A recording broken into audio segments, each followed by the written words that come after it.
Boxingego here. If you like this video, make sure you hit the like button and also subscribe to the channel and hit the bell icon on the top of your screen to get notified when the latest new content drops. It's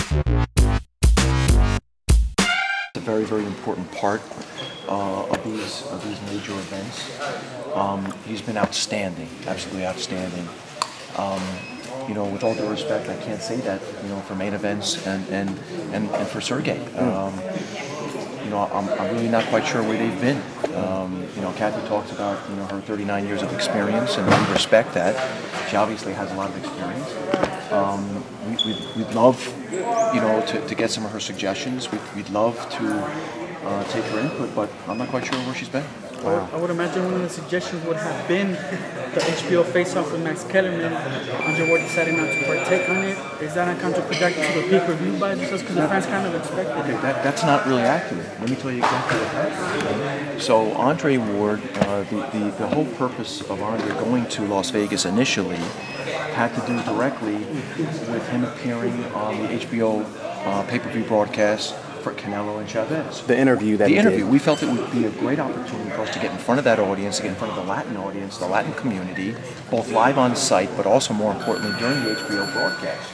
And so we pushed Sergey. We had to actually beg Sergey to make himself available to go to Las Vegas, even though from LA to Las Vegas is a lot closer than San Francisco to Las Vegas. Sure, yeah. And many of you may or may not know that Andre was delayed 3 hours on the day that he arrived and came right from the airport and got to the fight that night at about 7:10, 7:15. Wow. He could have easily said, you know what, I'm going to stay in the Bay, my flight's delayed for 3 hours, but he said, you know what, I made an obligation, a commitment to being there, to hyping the fight, and to taking advantage of that platform.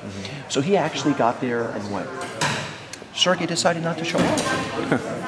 Absolutely decided not to show up. He called us late in the afternoon and apparently called main events and said, you know what, I trained today, I'm a little bit tired, I don't want to make the trip to Las Vegas. So Andre obviously had to pick up the pieces and do it himself. Andre did not feel confident because Sergey pulled the no-show on Saturday night that he would actually be there on Sunday. So he made a decision, instead of losing another day of not training, okay, to go back to the Bay. How can you blame him? Right. Okay? His opponent chose not to come last minute on Saturday night, so again, he didn't feel the confidence that he would actually show up on Sunday, and that's what happened. We agree, that would have been a great, great show and a great opportunity to promote the fight, but again, Sergey pulls a no-show Saturday night. We just didn't have the confidence he was actually going to show up on Sunday. Now, one thing that you said before that he was there for the audience of Canelo Golovkin, so you guys knew beforehand that fight was already made? No. I didn't say. I said Canelo Chavez. You meant Canelo Chavez. I said Canelo Chavez. He came to this Canelo Chavez fight on Saturday night, and the reason we wanted him to go to that fight was because of the Latin audience. You know, we wanted to get in front of that audience, both on TV and during the live gate, during the live event. We felt it would be very valuable to help move the pay-per-view for our fight. Which makes sense, because usually when they do something like that, they usually have both fighters in the interview. Right. And it looked odd. And listen, think about it. That fight did 1 million homes. So that's 1 million homes. Many of those homes are obviously were within the Latin community, that we were able to penetrate through Andre, that may say, you know what, I'm interested in buying this fight now on June 17th. There's always tension between two fighters when they're going to fight.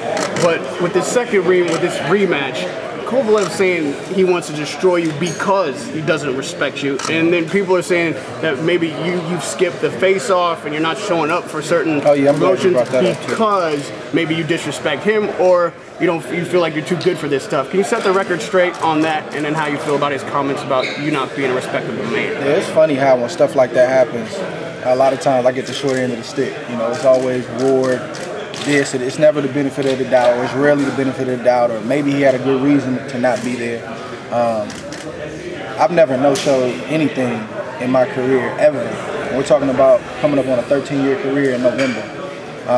I've always been a professional. I do my obligations. I try to do them to the best of my ability. So if I'm not showing somewhere, it's probably for a reason. And simply put, the reason is there was a mutual agreement for both of us to be at that interview before the main event. And I trained on that day too.